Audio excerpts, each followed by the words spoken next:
Yeah, sorry for the interruption. Yes, Ruben, you can start your presentation then. That's it. So the live stream is set. No problem. Can I go ahead? Hello. Chitra, can you able to give the introduction? Yeah, you can start. You can start. Can I start it? Yeah. All right. So I'll start from where I left. Will that be okay?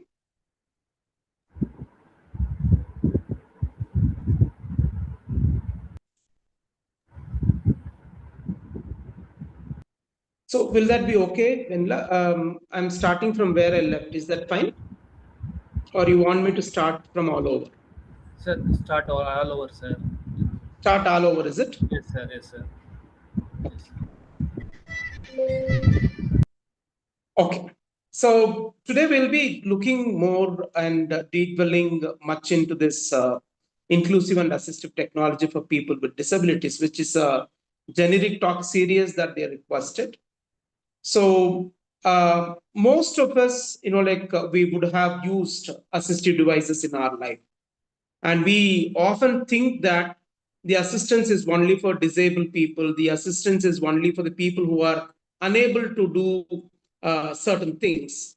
But imagine we use spectacles, our day-to-day glasses that we use, and we also use subtitles activated for the movies, which we can't understand from the different languages.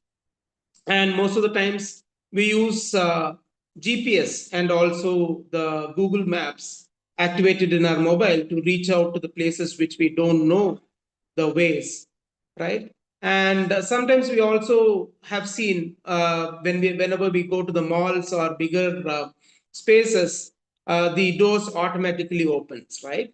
So all these are assistance in one or the other way for us, right? So to get assist or to use the assistive technology or to use the assistants which are there in our community, we need not be disabled. It's all about, like if we need some support, we try using such assistance whenever we are requiring, right? So is the case when we are trying to think about even about the people with disabilities, because if you see from the wheelchairs to the uh, um, prostheses that we use, right? In most of the places, like it's all about the assistive technology that comes into picture. And engineering solutions are the ones that changes many lives, right? If you see the person who is designing these solutions like the Google Maps or the people who are trying to design the softwares for the subtitles that are getting activated, everywhere it requires a code, it requires an engineer or a person who is writing codes for it. They require people, and mostly, like those people might be from the engineering background, right? So assistance and the reality of the disabilities, if you see, it tries to kind of mismatches most of the time, right? So let's just try to see that the following, right? So 16% of the global population that we have are living with some form of disability, right? And we say that, like that, those many people are available with some or the other form of disability. And 2 billion people, if you see, like these are the projected number of the people needing assistive technology by 2050 due to aging population, right? And moreover, 1 billion plus people who are there currently require some or the other form of assistive device products, right? So such is big the global market is to get the assistive technology for the people with disabilities. In fact, within India, there are close to 26.8 million people who are with any form of disability. And if at all the disability itself was a country, and it can become world's largest minority country, like across the world. Such big is the problem of disability, right? So if you see, engineering per se, if you see, exists because the problems exist. Let us just try to take in olden days. The automobile engineering at some given point of time was booming because they required a lot of innovation in automobiles, right? At some given point of time during the early era, if you see, like the architectural engineering, the civil engineering was booming because many people required some sustainable shelters. And even now, if you see, like civil engineering requires a lot of people in them, so that that engineering supports people in architectural designing and civil engineering, so on and so forth. And you cannot see a road without a bridge, or without a flyover, or without metro trains going over a flyover, right? Everything requires some engineering in it, right? So every day in our life, there are some problems. And because the problems are existing, the engineering also coexists with that. And that's where, like people like you come into picture. Now imagine who is disabled in this both pictures. You can see a person, two people sitting in a wheelchair. And most of the time, we just try to say that the people here are disabled. But change the narrative and see. It is not the people, it is the society which is disabled in a way that they are not able to include these people who are living among us. Why we didn't think about having a ramp for such wheelchair users in our community, right? That makes the society more disabled than these people, right? So wheelchair users will be existing till, like there are problems in the universe, right? So it is not the people who are disabled, rather it is basically the society sometimes hold the harness of disability, right? So here, most of the times, if you see, the environment is broken and not the person. So let's just try to think how earlier it used to be there, right? So the medical models most of the time says that the person is disabled and the person is not able to use the steps or the ramps, right? Now the social model starts to speak that the steps required additional infrastructure and accessibility so that the person can access this society, right? So the people are not only disabled only by their conditions, but also by the barriers which are revolving around them. Imagine, like we see a person disabled because he is not able to access the community. He is not able to access the stairs. He is not able to access the lift. He is not able to access the lift when a visually impaired person gets onto the lift, he is not knowing which button should be pressed to go to the third floor or the fourth floor, right? So basically, it is not only the disabled people, the environment around them, the inaccessible and flaws which has been built as a part of our systems make them more disabled as well, right? So this is where the engineering gets coincided, right? Imagine, like in most of the classrooms which are built among the urban population, they say that they have digi classrooms, right? What is this digi classroom? Back then in like 1990s or 2000s, like the students used to go with a book or a slate or a black slate in order to write it with the like writers over there. But now, like children get the accessibility towards like looking into the screens, looking into the systems, and then try to learn via the audio visual aids, right? So these are the accessibilities that we are trying to build even for the children. Now, even for the children with disabilities who cannot hear, like there are sign languages that are coming up, right? So how do they integrate such sign languages into the classroom sessions? Like they have built the softwares for it, right? As the classroom sessions are happening, that also tries to tell about the sign languages for the children, right? So this is where the codes are written. This is where the companies are writing codes for the children with disabilities, where the lessons can be prepared in such a way that it becomes more of an assistance for those children, right? So this is where, like the engineering is also getting integrated into our system, right? So the engineering phase began long back, right? If you see, like we have now 3D printings. So we go and ask, like, can you just try to make something, right? Earlier, like everybody used to make one prototype and they used to show it. Now, no more that, right? They try to do a prototype small in 3D printing, and then they try to show it to us. Right? Imagine about a smartphone. We are able to reach somebody who is there sitting in US by just over a WhatsApp call or by just over a like Zoom call. Like you are all sitting in different places, but uh, the technology is enabling us to meet and talk about this very important problem of what we should do for the people with disabilities. So such is the case how these softwares are also written. So the environmental barriers are being broken now. And that's where, like people started getting into artificial intelligence. People are trying to get the sensors which will help the people with disabilities to move around in the communities. And the next revolutions, if you see, like in the coming days, we talk about so many softwares that are being written so that, like the people are also trying to get more and more uh, depending on such assistance that are being given.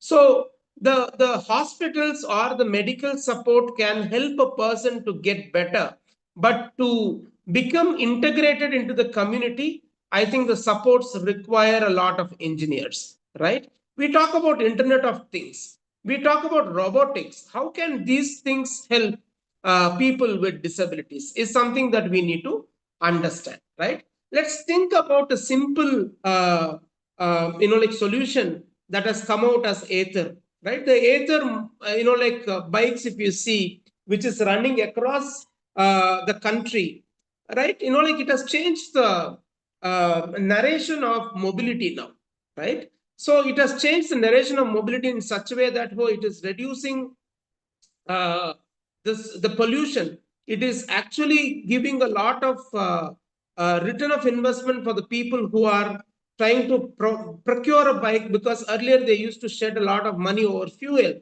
but now, like with few rupees they are able to cover, like 70, 80 kilometers or 125 kilometers. But how did it come? It is because there was an innovation. A person who is just a person with an engineering background, like thought about, like why don't I build a sustainable mobility for our country, right? Think about Zeroda, right? All about softwares which he started writing the solutions for democratized financial access. Like when people were talking about the stock market, when the people are talking about like how to buy on a stock market, so on and so forth, they simplified the solution even for a Android user who can sit at the home and they can try to use this software and ensure that they can also invest in the financial markets. Think about Ola. Like it actually helped us fragmenting like helped us trying to connect the dots between the fragmented transportations, right?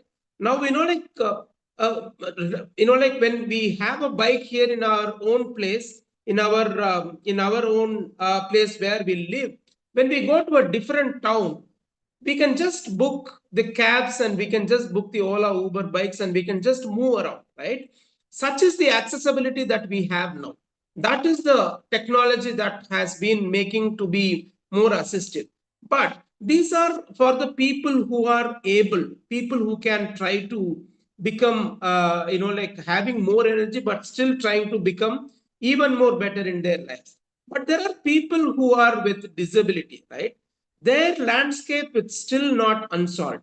Lot of problems are there waiting for the engineers, right? So if you see, disability has a lot of needs. I think probably you will be knowing, or you will be just trying to understand by seeing a lot of such solutions which I'm talking about, right? A person is unable to walk, right? There is a person who is using a wheelchair but he is able to move his hand because his hands are paralyzed, and henceforth he is not able to move his wheelchair. An elderly person is living all alone in a home and he requires a lot of assistance, because an elderly person, every time he cannot go and switch off the lights in his home. There should be some automation that happens inside the homes, where at a specific period of time the lights get switched on and the lights get switched off. At some given point of time, there are innovations that have come where, the pipe systems and the plumbing systems have become automated, right? A child who is unable to speak and hear requires to go to school to learn the studies, but unfortunately the child cannot speak and hear. That's where, there are some solutions around this, where they have developed some softwares. There is a person with disabilities who is working in a topmost multinational company, but his workplace requires a lot of modification. How can they make this workspace modifications? How can they ensure that they are also included in the workspace, right? A child is unable to learn mathematics. The child is having something called dyscalculia, right? This is a disability, but how can we try to ensure that this child, right, tries to learn with some softwares or with some gaming with the virtual realities, right? So this virtual reality games are trying to help children to understand and learn mathematics. How did they write those softwares? All this because the engineers are trying to help them, and the engineering students are trying to put their minds and hearts into it, right? So disability is no more a medical problem. Now it is all about also the engineers problem, right? It is a place where the engineers would play a different role. Imagine, the computer vision people who are not having who are having visual impairment, they require navigation in the system. Oh, there are a lot of softwares like JAWS are there, right? So, and also if you think Internet of Things sensors are helping people to smartly living inside their homes, like how I was talking about the elderly people, the wearables that we wear these days to say how many steps have you walked, right? How much should we walk when I'm having blood pressure, like hypertension? When I have diabetes, how much should I walk? The sensors are telling us, right? So is the case even for the people with disabilities. The robotics and 3D printing are helping to develop the prosthetic limbs for the people who lost their limbs, right? Earlier, it used to be very, very difficult to build a limb because it is very, very costly. Now, a prototype is being developed where a lot of money is being shed over there. And, now it is getting us to help into this assistive technologies, right? So now the medical problems are not only medical problems to the community, it is also an opportunity for the engineering people who can work with such problems, right? So think about this person called Swastik Dash. So he is the founder of this wheelchair company, which now produces something called Neo Motion and also Arise wheelchairs, right? So now if you see his wheelchair was only a wheelchair, but when I have also tried closely interacting with Swastik in some of the earlier days, because we used to work together for the market testing when the earlier wheelchairs were being produced. He was a humble person who understood why these people were not able to go out to the field to go and fetch their livelihoods, right? So he started understanding from that level, and today he was able to come out with a solution where he can just have a motorized wheelchair. And now big companies like Zomato and Swiggy, they are trying to hire people and sponsor this wheelchair for them, and especially providing them some livelihood opportunities. And he is an IIT Madras graduate, right? So he is from the engineering background, he is from the technical background, who understood that this attachable scooters and the adjustable backrest I can try to help these people to go and fetch their daily livelihoods. And if you see, I have two people here, who is Rishi and Niranjan, who are friends, but Niranjan and Rishi, they have worked together and tried coming out with this company called Symbionic Tech, where Rishi himself is a person who is with disability, where he lost his hand in one of the accidents. And Niranjan, his friend, along with Rishi, co-founded this organization, and both of them, under the leadership of Mr. Rishi, are trying to ensure that they are building prosthetic limbs for the people with disabilities, right? And our own Niranjan has been a graduate from engineering background, right? So he is from Chennai, like he has done his engineering graduation in Chennai, and now he is heading this organization along with Rishi Krishna, which is producing this prosthetic limbs and prosthetic solutions engineered with cost reduction. That's more important. They understood that the processes are too costly, and they made a lot of innovations where, like now these limbs are being produced at a very affordable cost. So the innovations now, if you see, it has a lot of opportunities for engineers, or to produce some affordable wheelchairs, smart cans, exoskeleton products, independent livings. All this requires, the engineers now. So I would say and encourage people like you who are young to jump into such things, right? If you see, these are the business and impact market for engineers. So these are no more a medical condition. This is all about a society problem. How can engineers get onto this? And it has a lot of market. Now we just see a lot of recessions that are happening across the globe, where the engineers are struggling to get jobs. And even if they get, every now and then they have to keep switching over the job. As you are working, can you also create impact? Yes, there is an opportunity here. There is a global market where, there are over billions who require assistance, and all we require is to get into this and then see that, you're able to provide and cater to the needs of these people with disabilities, right? Assistive technology itself is a driving and most advanced engineering sectors in the world, from neural interfaces to the autonomous mobility, right? So the next $1 billion startup might not be required to be a food delivery application. It might be a device that requires, where, we require to find a device where a child can communicate for the first time, and which should be affordable for an Indian market. It is having a bleeding edge of the depth, deep technology, and we can use a lot of other things, which is coupled with engineering and also coupled with a lot of other things. And assistive technology for people with disability are something very, very important. And that's where, we require a lot of engineering minds to get onto that. And as young engineers, if you're thinking that you can just try to understand what disability is all about and what engineering support these people are requiring, there is a lot of opportunities. And let me tell you, people will embrace you, people will try to help you, people will try to support you. I'm just trying to give you some of the examples. One, Mr. Rajesh Patil, at his age of 60 to 65, he built a company by leaving out his much paid salary job, and said that he will just now try to build barrier-free environments. And he is working with a lot of engineers. Now he has supported over 20 cities, where, he has made, with the supports of the engineers, he has made ramps and lifts and inclusive solutions for over 20 cities.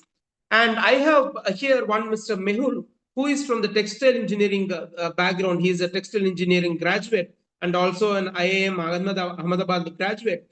Now he, with his engineering background, also started looking into inclusive clothing for people with disabilities. Most of you might be thinking that every disabled requires the same shirt and pant, but here he said that no, it is not. He can now produce a shirt and pant where the people with disability can even feel what textured shirt that they are wearing, right? So he can also make shirts and pants for the people who are using and carrying a urinary bag, where he can have a slip inside. He can also create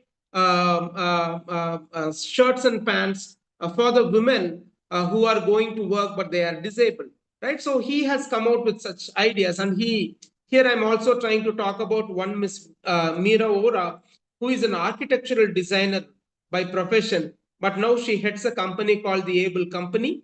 By leaving all her job now, like from from her much supported job, she's now working with a lot of engineers, where she's trying to develop hand devices which will help the children with less hand mobility and people who have no hand mobility, through her company called the Able Company. And she's also being funded by many venture capitalists and by many incubators. And you can also see Ms. Shweta, who is a BA graduate.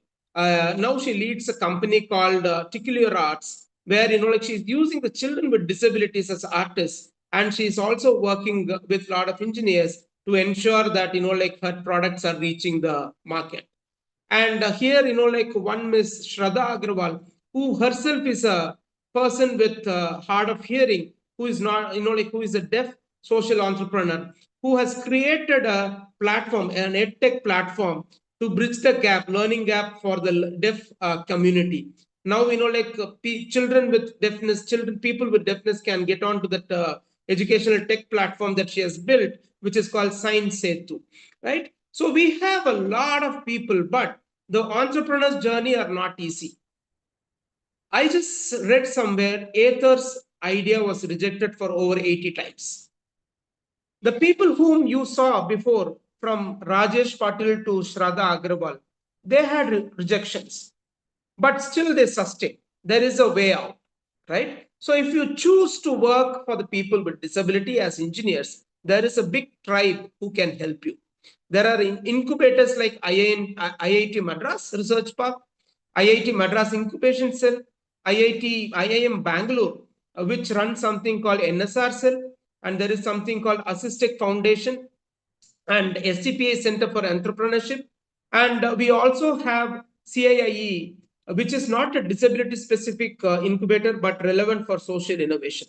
And there are many more like T hubs and so on and so forth. These incubators actually try to embrace this young engineering students. And I have seen many who have come out of this. For example, Aether Energy came out of IIT Madras. The Neo Motion came out of IIT Madras, right? The Symbionic, what I talked about, has a great connect with the IIT Madras. The Able Company that I saw, I just showed you about Meera Ora, came out of with the support of IIT Madras. So there are a lot of people. If you are trying to support these people with disability with your engineering stuff, they can help you. What does the incubators do? They help identify the real problems. They also provide mentorship. They also help build prototypes by giving their own labs for research and development. In some cases, such incubators also provide seed funding from 1 lakh to 50 lakhs if your innovations are really good.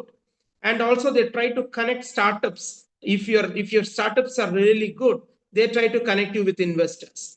And not only that, they also help with patents and intellectual properties. And last but not the least, they also try to help you reach the market by helping you to take it to the market and sell that product to you, right? So innovation, to me, if you see, it is not just inventing or inventing a device or finding a solution or writing softwares. Innovation is also ensuring that this device reaches to the people who really need and at a price that they can afford, and also to create some sustainable business. So this is where these incubators play a real role.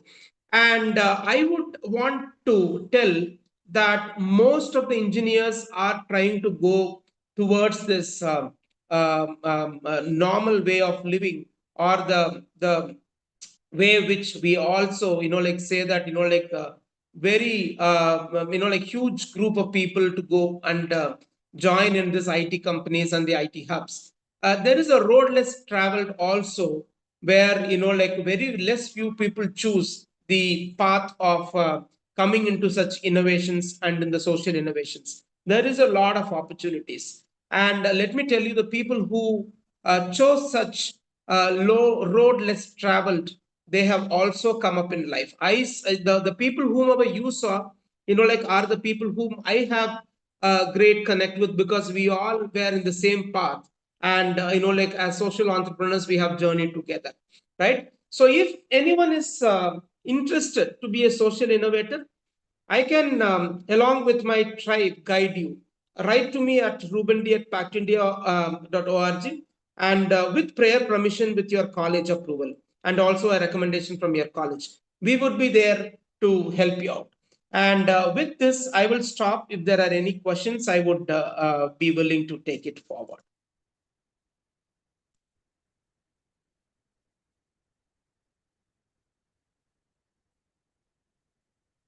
Actually, Ruben, this is going in the live, so students may not able to ask questions here directly.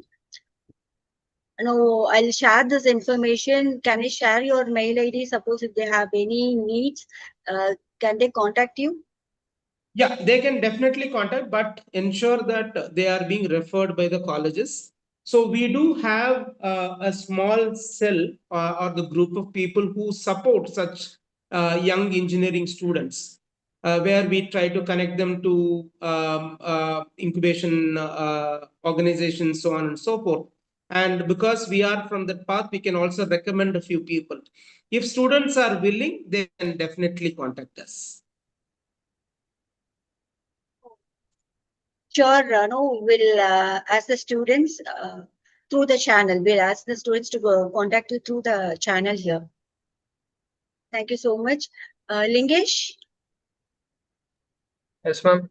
now I invite Mr. Lingesh to propose a vote of thanks for this session. Thank you. It is an absolute pleasure to bring the curtains down on what has been a brilliant and much needed 40th edition of our Generic Talk series by proposing the vote of thanks. First and foremost, I extend our heartfelt gratitude to our esteemed guest speaker, Dr. Ruben Daniel Chandrasekharan, Head of OAS Rehab and Training Programs at PACT India. Sir, thank you for delivering such an insightful and thought provoking session on inclusive and assistive technology for people with disability. Your presentation completely reframed how we look at our roles as engineering students. You beautifully highlighted that while tech giants have revolutionized things like urban mobility and financial access for general people, there remains a massive untapped frontier where engineers are desperately needed. You showed us that disability is fundamentally a design challenge for engineers to solve. When the world lacks proper assistive tools, it is the environment and our designs that are broken and not the individual. It was incredibly inspiring to see how groundbreaking innovations can turn these major societal challenges into powerful deep tech business opportunities. You gave us a realistic look at the startup journey, reminding us that behind every success stories are founders who faced countless rejections before finally breaking through. Seeing how assistive tech, ranging from advanced mobility solutions to affordable bionic prosthetics, can scale despite those hurdles proves us that true innovation becomes meaningful when it becomes accessible. You left us with a powerful realization that the next $1 billion startup won't just be another food delivery app. It will be an engineering breakthrough that helps a child communicate for the very first time. I'd also like to express my sincere thanks to our respected principal, our management, and all the dedicated faculty members.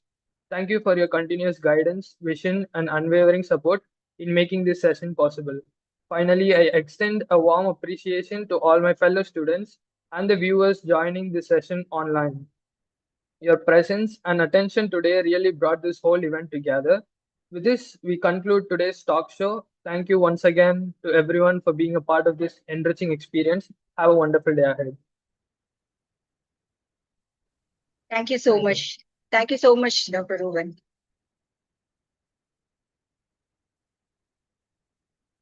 Thank you very much.